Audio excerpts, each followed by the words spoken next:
Welcome to BeTerrific. I'm Sharon Johnson, and this is Spotlight Off the Set. And I am thrilled to have Ariana DeBose with us here today. Ariana is right now on Broadway in A Bronx Tale, and she plays the lead role, Jane. Yeah. Thank you for having me. You've already been in 5 Broadway productions, is that correct? That is. And you've been here 8 years, 7 years? Almost 8 years. That's an incredible. That's incredible. Thank you. I mean, Thank you. There's nothing else you can say about that. It's a lot of work. Yes. There's a lot of glamour being on stage, but what I think a lot of people miss is how hard it is, the work that goes into it. I was just talking about this last night, actually. Broadway is 8 times a week. And often it's not just showing up for your half hour and then doing your show for 2 hours and 30 minutes or however long it is. It's more, it's maintenance. I wake up in the mornings and I start warming up. I sound ridiculous, but I really do that. And that process lasts all day, so that I can make sure that my cords are taken care of and that they're healthy. Just because I no longer train doesn't mean that I don't take classes. I had a voice lesson a day. I still maintain. I never stop learning. It's our responsibility to take care of our bodies. It's our vessel. So I go to the gym. I go to the gym every day. Every day that I have a show, I'm on an elliptical for 45 minutes. That's what they don't teach you when you're growing up. Right. When you've identified this thing as what you love to do, they don't necessarily talk to you about how to continue to be able to do it, and the demands and the sacrifices you end up having to make as a result.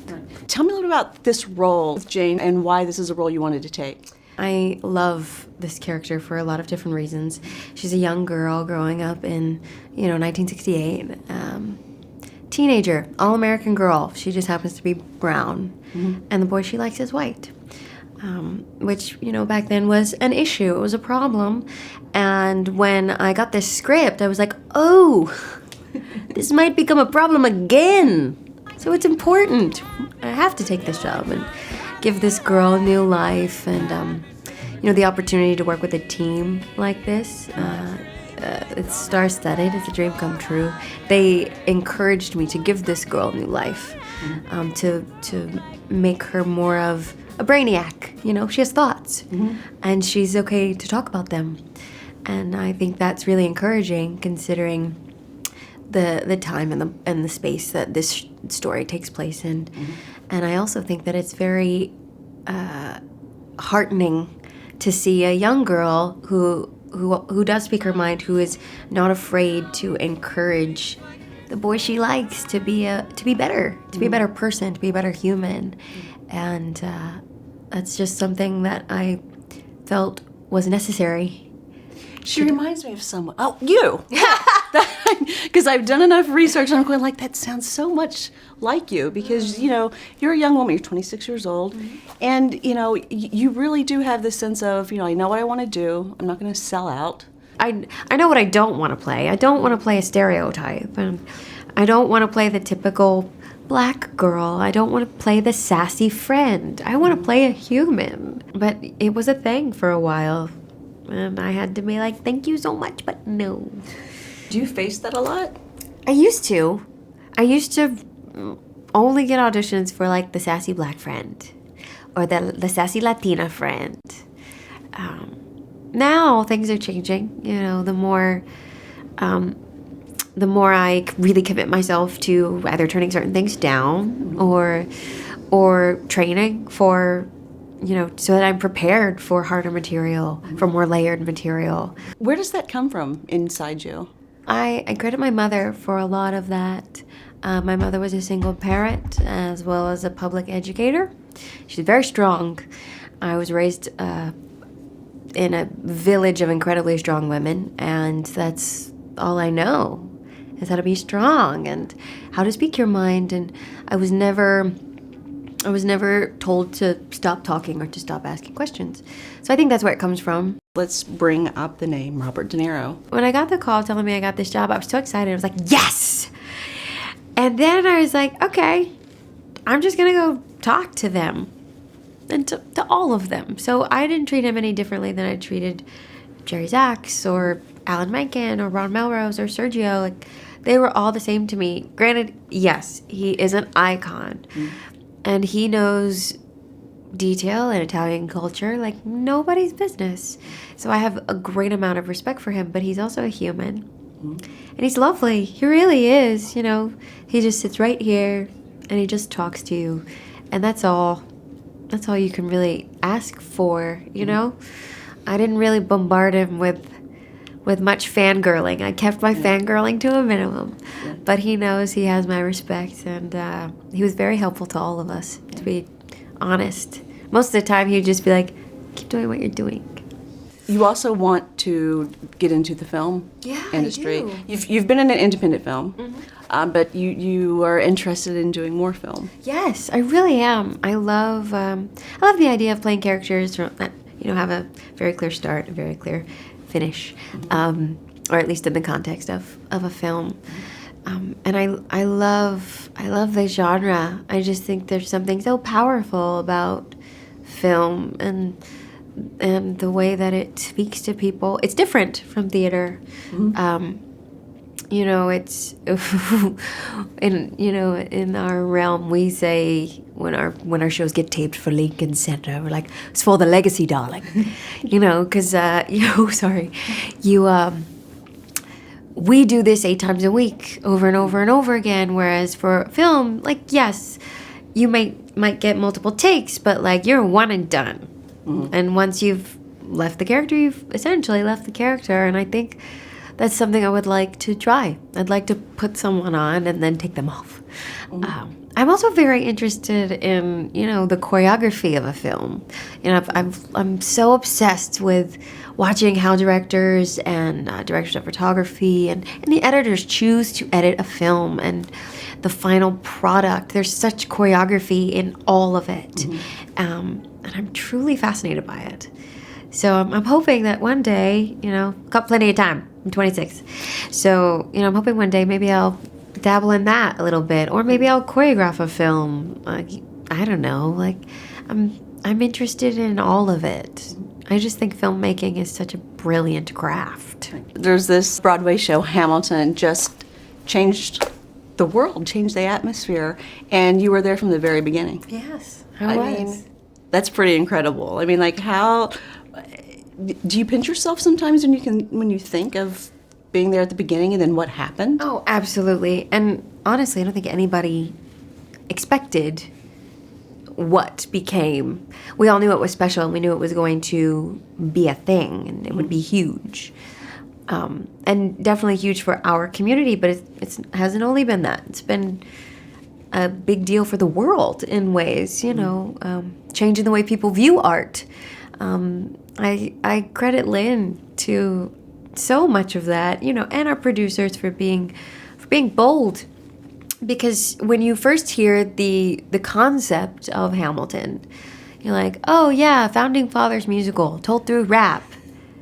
That sounds like a terrible idea. In fact, one of my great mentors, he will kill me for telling this story, Terrence Mann, original Beast and Beauty and the Beast. He's currently on Sense8, playing a very bad guy. He's good at that. He's very good at it. He is. But he said to me one night, he was like, what are you working on? I was like, oh, I'm doing this little workshop. It's called Hamilton Mixtape at the time. He was like, oh, what's it about? I was like, well, it's a Founding Fathers musical. And but we're, Lin-Manuel wrote it. So he wrote it in his style, like in the Heights. He goes, rap? That's the worst idea I've ever heard. It's going to be terrible. Cut to maybe 9 months later, I was like, so we're doing it at the Public. Do you want to come see it? He was like, no, but yes. So I got him a ticket. I've never seen someone eat their words so happily. You know what I mean? He was like, I was so wrong. I was so wrong. And I feel like so many people had that moment, But not just about the show, about the way they viewed musical theater. Is that something that you considered? At the time, I hadn't even thought of the ramifications of that. Being the daughter of a public educator, I had hoped that since this was a historical story, rooted in fact, that it would end up being a tool that the education system could take and run with and re-inspire kids to want to get to know their history. Because I'll be honest, there were 2 lines about Alexander Hamilton and Aaron Burr in my, what was it, American history, like AP US history textbook. I come to find out this man did all this stuff. What?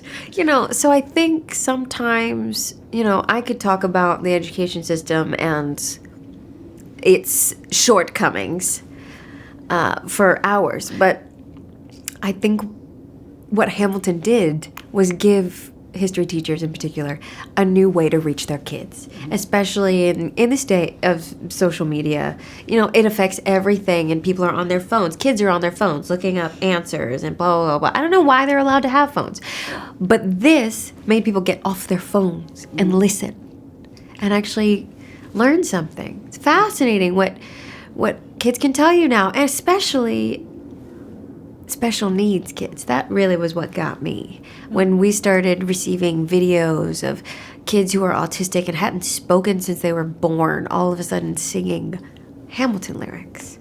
That's the power of theater. What is the best advice that you would give someone, maybe who is growing up in a very small town in the South, thinking like, I'll never make it to New York City? If you have an instinct, follow it. Every single one of us gets in trouble when we don't follow our gut or our instincts. Right. It's really, really important. So I would just say, if there's something you want, knock down every door until you get it. And you may have to knock down 1,000 doors. Right. But nothing that was worth achieving was achieved in a day. Mm-hmm. Revolutionary War took how many years? Rome wasn't conquered in a day.